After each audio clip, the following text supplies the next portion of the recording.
आज दिल्ली को बड़ी सौगात देंगे केंद्रीय गृह मंत्री अमित शाह। 1816 करोड़ की अलग अलग परियोजनाएं समर्पित करेंगे। दिल्ली को 10 नए सीवेज प्लांट्स की सौगात देंगे। इसके अलावा केशवपुर सीवेज ट्रीटमेंट प्लांट से उद्घाटन होगा, शिलान्यास भी होगा। दिल्ली की सीएम रेखा गुप्ता भी इस दौरान मौजूद रहने वाली हैं। तो गृह मंत्री अमित शाह आज दिल्ली वासियों को बड़ी सौगात देने जा रहे हैं। विकास को लेकर लगातार देखिए कदम दिल्ली में उठाए जा रहे हैं और 1816 करोड़ की विकास परियोजनाओं की सौगात आज दिल्ली वासियों को मिलने जा रही है। देश की राजधानी दिल्ली, जिस पर हर किसी की नजर देखिए रहती है, और अभी सत्ता में बीजेपी की सरकार, और ऐसे में पूरा फोकस कि आखिर कैसे दिल्ली को और विकास की राह पर आगे लेकर जाया जाए। और इसी कड़ी में आपको बता दें कि 1816 करोड़ की विकास परियोजनाओं को समर्पित आज गृह मंत्री अमित शाह करने वाले हैं। संजय शर्मा सीनियर एडिटर तमाम जानकारी के साथ जुड़ चुके हैं। संजय जी, एक बड़ी सौगात इसे माना जाए, आज गृह मंत्री अमित शाह दिल्ली वासियों को विकास की एक नई सौगात दिल्ली वासियों को देने जा रहे हैं, पूरी खबर। देखिए, पिछले लगभग 12 से 13 सालों से दिल्ली विकास के लिए तरस रही थी। दिल्ली में विकास कार्य एकदम से ठप थे क्योंकि दिल्ली में अरविंद केजरीवाल की सरकार थी। लेकिन जब से बीजेपी की सरकार बनी है, सबसे ज्यादा प्रेशर पड़ रहा है इन पर कि यमुना नदी की सफाई हो, यमुना स्वच्छ हो, यमुना का पानी साफ हो। हाल ही में अभी छठ आने वाली है, दिवाली के ठीक बाद छठ का त्योहार आने वाला, तो छठ के पहले घाटों को तैयार करना है।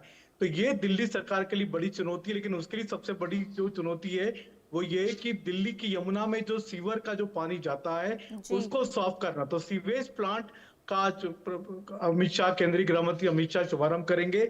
और खाली एक प्लांट नहीं है, केशवपुर से जुड़े हुए सीवेज के लगभग 10 से ज्यादा प्लांट है, जिसका कि आज शुभारंभ अमित शाह के हाथों से होने जा रहा है। 1816 करोड़ की लागत से लगभग 10 सीवेज ट्रीटमेंट प्लांट बनाए जा रहे हैं, जो कि जलमल शोधन आप कह सकते हैं कि इससे होगा। और ये अब जब यमुना नदी में गिरेगा तो फिर वो पानी साफ होकर के गिरेगा। यानी यमुना नदी को अशुद्ध करने का जो काम करती है वो दिल्ली की जनता करती है, क्योंकि दिल्ली की जनता का जो पानी, जो सीवेज का जो पानी है, वो सीधे सीधे यमुना नदी में जा रहा था।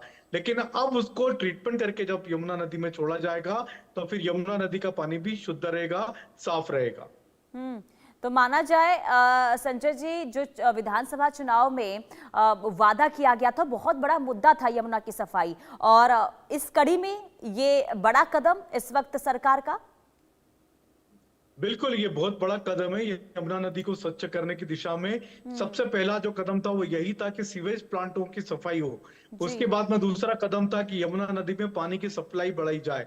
तीसरा कदम था कि यमुना नदी से गाद निकाली जाए, यमुना नदी की सफाई की जाए। तो उस पे पहले दिन से जब से रेखा गुप्ता की दिल्ली की सरकार बनी, तो उसी दिन से गाद निकालने का काम शुरू हो चुका था। पानी सप्लाई का काम के लिए हरियाणा पर दिल्ली को डिपेंड रहना पड़ेगा, क्योंकि हरियाणा से जब पानी छोड़ा जाएगा तब दिल्ली में पानी बढ़ेगा।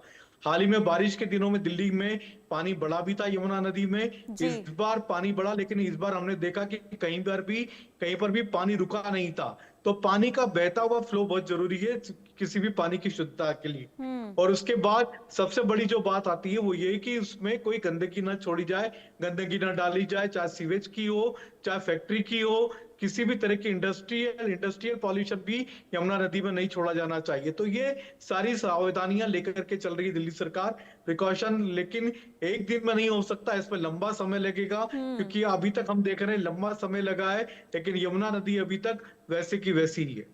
ठीक है संजय शर्मा, बहुत शुक्रिया तमाम जानकारी के लिए। कुल मिलाकर देखिए एक बड़ा मुद्दा था, और इसे लेकर भी यानी कि तमाम तरीके से बीजेपी ने वादे भी दिल्ली वासियों से किए थे, और जब सत्ता में आई है तो हर वादों को पूरा करने की ओर लगातार कदम उठाए जा रहे हैं। और यमुना को लेकर जिस तरीके से सौगात दी जाएगी, इसे लेकर कहा जा रहा है कि कहीं ना कहीं यमुना की तस्वीर अब आने वाले दिनों में बदल सकती है।